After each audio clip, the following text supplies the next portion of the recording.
If you grew up in an Asian household, this story may be familiar to you.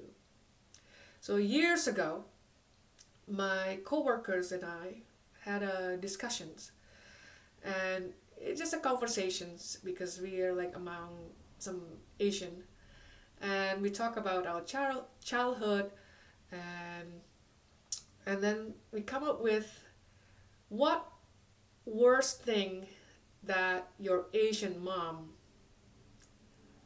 ever say to you.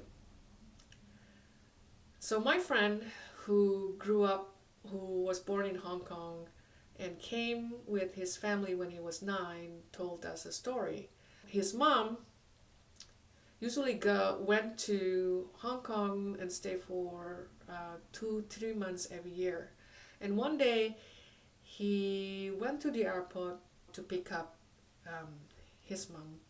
And the first thing that his mom said to him after not seeing him for 2 months was, "You're fatter than the last time I saw you."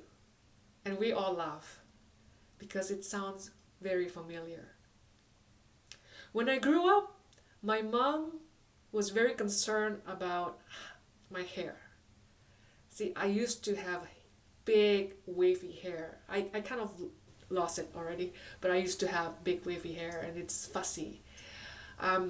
Now, the definitions of beautiful hair for the culture is having a straight, black, and soft hair. And I was not any of that category. So my mom always remind me of trying to fix my hair because it's messy. Trying to fix my hair because it's messy. So I grew up feeling insecure and conscious about how my hair looked until I moved to Canada when I was 26 years old, and I start getting compliments from people like, "Your hair's so beautiful. I love how big and thick it is." I was like, okay, I didn't know that. Even my husband, the first time we met, the first thing that he noticed was my big wavy hair. See, for my mom and my coworkers' moms, what they said, they're not trying to hurt us. They said what they said because they care. Because they want us to be better, to improve. But what they didn't know and what most of us aren't aware of is that's how we get trained on what to focus on. It's like having a years of training, focus training. Focus on things that not right so you can improve it. Focus on that. So we grow up with all our neuron in our brain like well connected in identifying which one is not right. We become an expert in noticing what's wrong. Then when things doesn't go well, we question, what's wrong with my relationship? What's wrong with my business? What's wrong with my life? What's wrong with you? What's wrong with the society? And the most thing we ask ourselves when things doesn't go well is, what's wrong with me? See, that questions never lead us to a solutions. It leads us into judgment and blame. It's like getting into a dark place without a lights on. When we ask questions, what's wrong? That implies there's something right that we are not doing. There's something right that we are not being. And it leads us into live in fear. It's kind of constrain us to move because we are so afraid of making mistakes. If we're not aware of it, it could lead us to live a life just for the sake not making mistakes. Imagine living in a black and white world without grayscale, without purple, without red, without yellow. How does it feel? It's boring, right?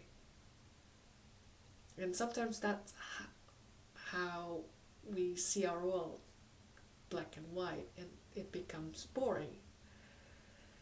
See, when you play in a playground, the goal is not to identify what's right, what's wrong, what's good, what's bad. Um, it's not about to identify what's success, what's failure, lucky or unlucky. It's about exploring. It's about knowing the space you have. And that's life. Life is about exploring. It's not identifying or labeling. Because when we start to label things, our connection is not with life. Our connection is with our expectations and the label we put on things we see and experience. So I would like to invite you to move back, to see your world as is, to see the colors that you have in front of you. And when you start seeing all the colors, life becomes more interesting and life becomes more enjoyable. So today's task is to reflect and list down what's beautiful, what's good about your life.